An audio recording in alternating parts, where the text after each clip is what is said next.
नमस्कार. आज आपण पाहणार आहोत हिमाचलची फेमस रेसिपी अक्रोड के सिद्धू. चला तर मग रेसिपीला सुरुवात करूया. सर्वप्रथम आपल्याला 1 वाटी गव्हाचे पीठ चाळून घ्यायचे आहे.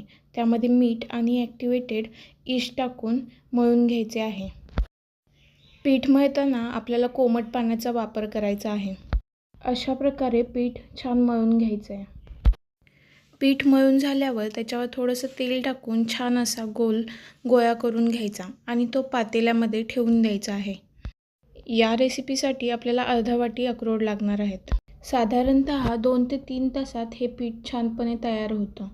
अशा प्रकारे आता आपल्याला एका मिक्सरच्या भांड्यामध्ये अक्रोड, कांदा, लसूण, आलं, धने, जिरे, तीळ, कोथिंबीर आणि हिरवी मिरची असं सर्व काही टाकून छान मिक्स करून घ्यायचं आहे. सिड्डूसाठी लागणारी सर्व स्टफिंग आता तयार झाली आहे. यामध्ये आता थोडंसं लिंबू पिळून घेऊया. एका पातेल्यात पाणी आणि लिंबू टाकून पाणी उकळायला ठेवू. आता पिठाचे गोळे करून ते हळूवारपणे प्रेस करून त्याच्यावर बनवलेली स्टफिंग लावून घेऊया. आता हे फोल्ड करून घेऊया आणि कोने प्रेस करून घेऊया. कडा फोल्ड करून ह्याला करंजीचा आकार द्यायचा आहे. या स्टफिंगला अल्टरनेटिव्ह म्हणून आपण शेंगदाणे, काजू, बदाम, पांढरे तीळ किंवा मगजही वापरू शकतो. आता ही करंजी छान रेडी झाली आहे. हिला आपण उकडण्यासाठी चाळणीमध्ये ठेवून घेऊया. त्यावर थोडंसं तेल लावून घेऊया.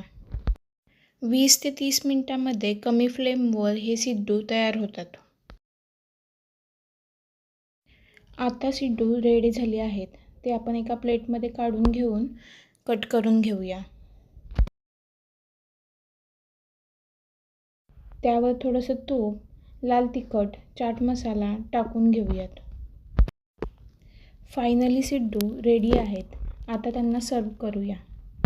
तुम्हाला माझी रेसिपी कशी वाटली मला नक्की कमेंट करून सांगा आणि व्हिडिओ आवडल्यास चॅनलला सबस्क्राईब करा. पुन्हा भेटूया पुढच्या रेसिपीमध्ये. तोपर्यंत थँक्यू.